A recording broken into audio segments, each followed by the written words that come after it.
الحمدللہ رب العالمین والصلاة والسلام علی خاتم الانبیاء والمرسلین اما بعد فاعوذ باللہ من الشیطان الرجیم بسم اللہ الرحمن الرحیم۔ گوہر پبلشرز کی جانب سے حافظ محمد وقاص فریدی آپ سے مخاطب ہے۔ آپ کو گوہر پبلشرز کے پلیٹ فارم پہ خوش آمدید کہتا ہوں۔ Our motto is redefining the geography of education through digital resources for conceptual learning۔ پیارے بچوں، آج ہم گوہر اسلامیات کلاس 4 کے باب سوم کا آغاز کرنے جا رہے ہیں۔ کلاس 4 کا باب سوم، اس کا عنوان سیرت طیبہ صلی اللہ علیہ وآلہ وصحبہ وسلم ہے۔ جی آئیے پیارے بچوں، گوہر اسلامیات کلاس 4 کے باب سوم کا پہلا سبق پڑھتے ہیں۔ ہمارے سبق کا عنوان ہے نزول وحی کا واقعہ۔ وحی کا مطلب کیا ہے؟ ہمارے پیارے نبی حضرت محمد الرسول اللہ خاتم النبیین صلی اللہ علیہ وآلہ وصحبہ وسلم پر پہلی وحی کس جگہ پہ اور کب نازل ہوئی؟ قرآن مجید کی کس سورت کی کتنی آیات پہلی وحی میں نازل ہوئیں؟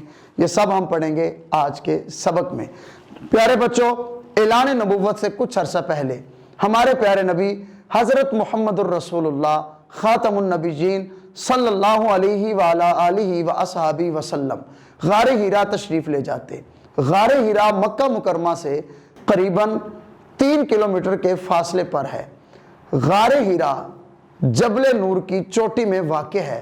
نبی کریم صلی اللہ تعالیٰ علیہ وآلہ وسلم کئی دن تنہائی میں اللہ تعالیٰ کی عبادت کرتے اور غور و فکر میں مشغول رہتے۔ پیارے بچوں، اب ہم سب سے پہلے پڑھیں گے کہ وحی کسے کہتے ہیں۔ تو وحی کے لفظی معنی ہے رازداری سے خبر دینا، اور اصطلاح میں وحی انبیاء کرام پر نازل ہونے والے اللہ تعالیٰ کے کلام کو وحی کہتے ہیں۔ اب آئیے پہلی وحی نازل کیسے ہوئی اس کو پڑھتے ہیں۔ ایک دن ہمارے پیارے نبی حضرت محمد الرسول اللہ خاتم النبیین صلی اللہ علیہ وآلہ وصحبہ وسلم اپنے رب کی عبادت میں مشغول تھے کہ حضرت جبریل علیہ السلام اللہ تعالیٰ کی جانب سے وحی لے کر آئے۔ یہ وحی سورۃ العلق کی پہلی آیات پر مشتمل تھی جو کہ درج ذیل ہیں۔ آئیے اس بابرکت وحی کی تلاوت بھی کرتے ہیں، اس کو پڑھتے بھی ہیں، سنتے بھی ہیں۔ اعوذ باللہ من الشیطان الرجیم، بسم اللہ الرحمن الرحیم، اقرأ بسم ربک الذی خلق، خلق الانسان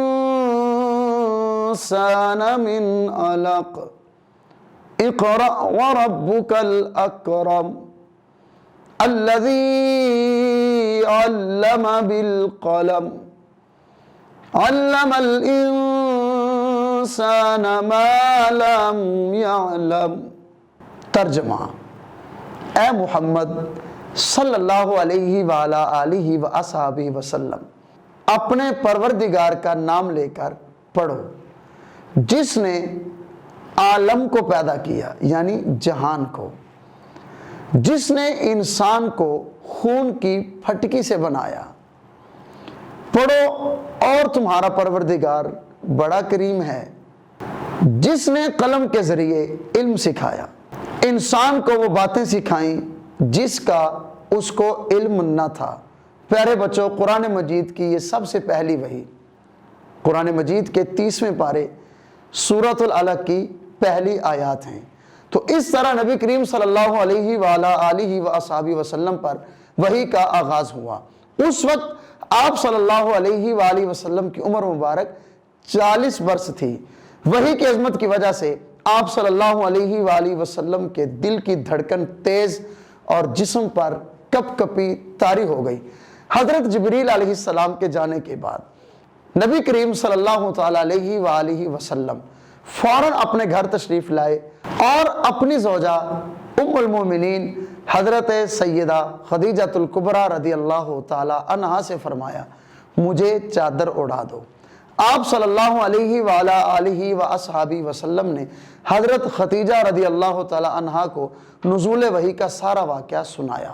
حضرت خدیجہ رضی اللہ تعالی عنہا نے آپ صلی اللہ تعالی علیہ وآلہ وسلم کو تسلی دیتے ہوئے کہا، اللہ تعالیٰ آپ صلی اللہ علیہ وآلہ وآصحابہ وسلم کو بے یار و مددگار نہیں چھوڑے گا، کیونکہ آپ صلی اللہ علیہ وآلہ وآصحابہ وسلم اپنے رشتہ داروں سے اچھا سلوک کرنے والے ہیں، حاجت مندوں کی حاجت پوری کرتے ہیں، مہمانوں کی مہمان نوازی کرتے ہیں اور مصیبت زدوں کی مدد کرتے ہیں۔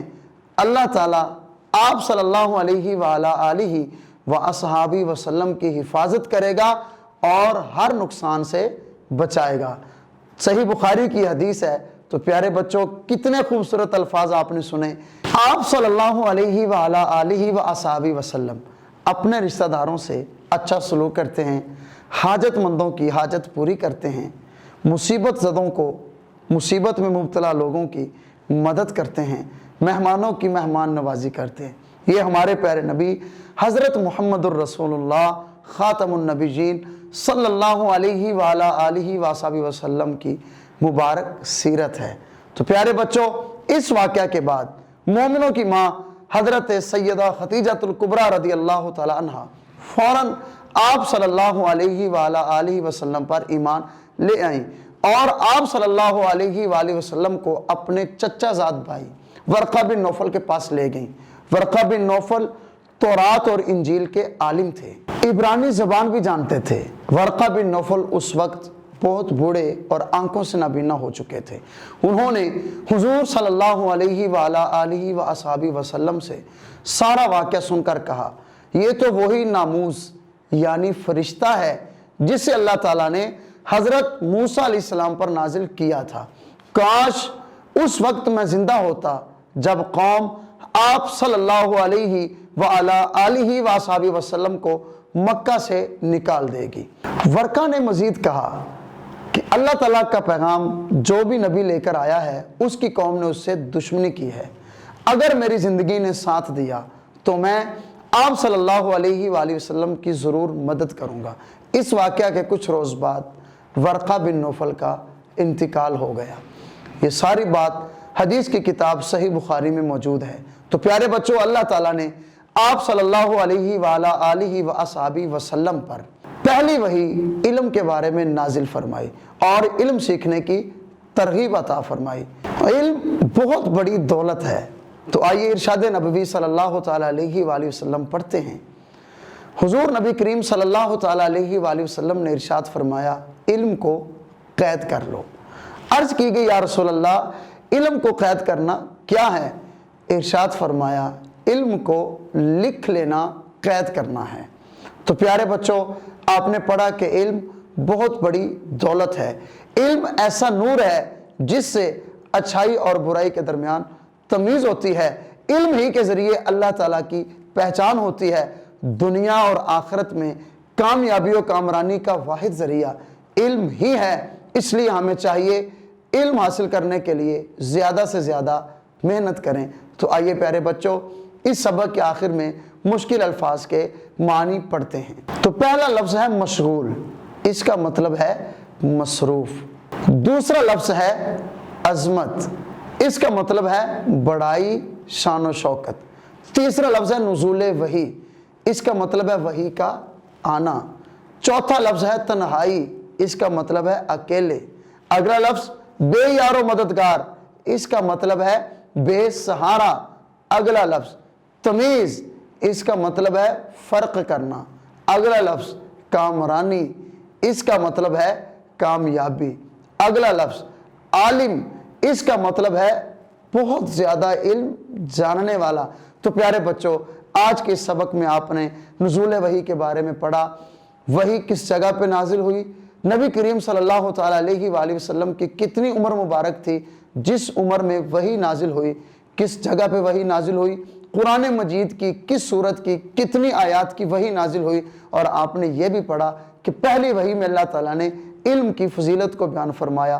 آئیے پیارے بچوں، آپ نے پڑھا ہے کہ علم ہی انسان کو اچھائی اور برائی کے درمیان تمیز کرنے کا سلیقہ سکھاتا ہے۔